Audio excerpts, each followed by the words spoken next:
Purdue's upset reputation takes a bit of a jolt at the shoe as the Buckeyes blast the Boilers 59-31. Welcome to the Voice of College Football and our instant analysis on the Buckeyes and the Boilers. Please join us for our call-in show every Saturday night after the primetime games, about 11:30 Eastern time. Join us for great college football discussion, debate, and analysis. We do it better than everyone else in the business because of your participation. Please like the video, share these videos out on social media, help us build the channels, 25 of them, as we cover college football nonstop. All right. Nobody was covering anyone on either side of the ball for much of this game. It was the shootout that we expected, but the Buckeyes, of course, much more prepared, much more of an arsenal. Okay, right out of the gate. So Ohio State is prolific on offense, coming off two less than stellar performances, especially in Lincoln against Nebraska, 26 points, 5 trips to the red zone that produced 0 touchdowns, 3 field goals, and 2 missed opportunities in the red zone. So they wanted to clean that up. And that was off the heels of 33 points against Penn State, an excellent defense, but still, the 33 points could have been more considering the defense accounted directly for 7. And again, the red zone was an issue against both Penn State and Nebraska.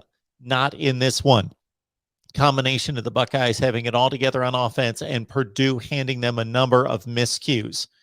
There was a shanked punt right out of the gate that set up the Buckeyes at midfield for their first scoring drive. There was also a muffed kickoff in which the kick returner, Anthrop, was indecisive, grabbed the ball, fumbled it, and so a muffed kickoff right after the Buckeyes scored a touchdown and put them inside the 30 for the next touchdown as they scored on their first, 5 possessions. And then also you had the play in which Jack Plummer filled in for Aiden O'Connell for 1 play, and there was a missed exchange at the mesh point on the handoff, and the Buckeyes recovered. So some gifts from Purdue, but the Buckeyes were certainly sharp on offense. The play that had my jaw dropping was to see Trayvon Henderson on the touchdown run of 57 yards, turn the corner, have 3 Purdue defenders lined up with the angle to stop him, and he split it. That is the fastest I've seen him run. That is the biggest burst explosion I've seen out of Trayvon Henderson, and he's had a dynamic freshman year. He's considered the best freshman back in the nation, but that was the time that I saw him against top line, good defense. Purdue's got a good defense. That secondary play, that type of speed in the secondary, Henderson take it to the house. That was impressive. Of course, CJ Stroud, if anyone, of course, many of you were on CJ Stroud early in the season, and by extension, were on me as we talked Stroud, the passing game, and his development. Well, let's put that to rest finally here. 31 of 38 for 351, 5 touchdowns, no picks. Now, of course, he benefits from tremendous protection, and these 3 wide receivers, it's amazing. They're not only all great, they complement one another. Jackson Smith-Njigba has turned into a star by his own right. He actually has the best stats in the wide receiver room. Garrett Wilson is the prototypical NFL wide receiver to me. Out of the 3, the one guy that looks like an NFL wide receiver, a star in the NFL, an AJ Green type, it's Garrett Wilson. Chris Olave, exceptional. Of course, he's the old man in the room. And dare I say that Chris Olave might be the 3rd best receiver for Ohio State, and he's exceptional, one of the best in the nation. So the Buckeyes loaded on offense, exploded. So this is the 3rd or 4th game where they've just had it all together. And you could typically question, yes, the Maryland defense, Indiana defense, Rutgers defense, in which Ohio State had 45 at the first half, 44 in the first half, Maryland 42 in the first half. But nobody else is doing that to those teams, first and foremost. And then on top of that, now a Purdue defense that has limited just about everybody. Iowa scored 7 points against them. And no, Iowa does not have a good offense, but they've got a pulse. Purdue held them to 1 touchdown. Purdue played an under 20 score against Minnesota in a loss, held down the Gophers. They held down Notre Dame to a 1-score game until 4 or 5 minutes left in the game. This Purdue defense, even against Wisconsin and giving up 30 points, the defense did not give up the 30. It was the offensive inefficiency that set up Wisconsin time and time again. Point being, nobody's played the Purdue defense like this. This is Purdue defense that came into this game as one of the very best units in the Big Ten, tackling in space.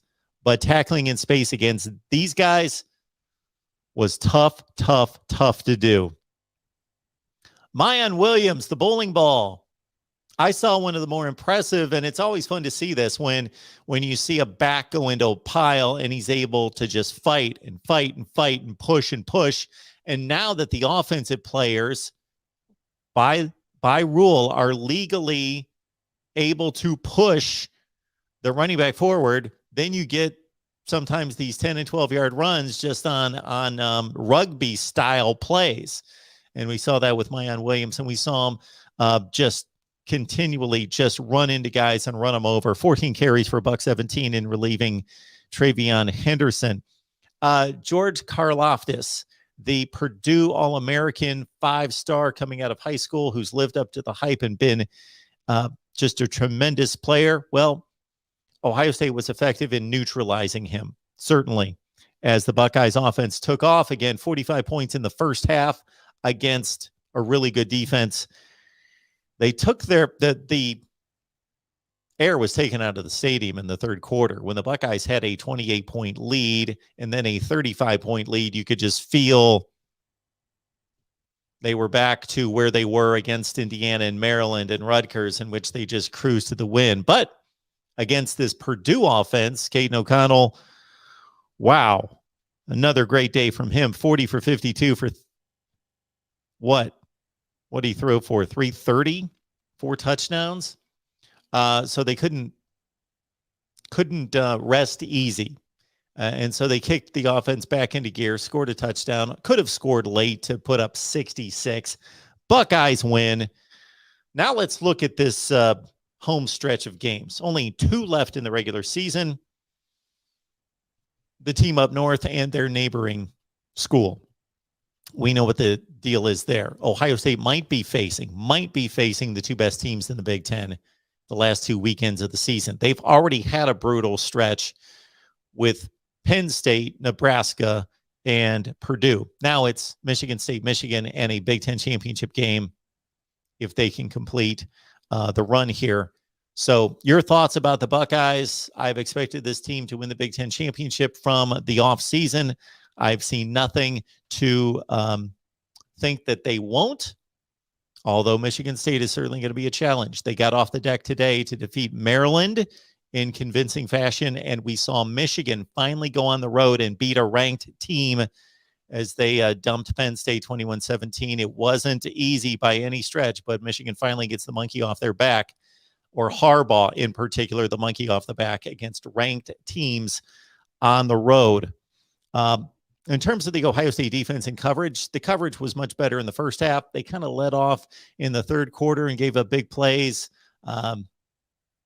Bryson Shaw coming up at safety on that one long throw to the post.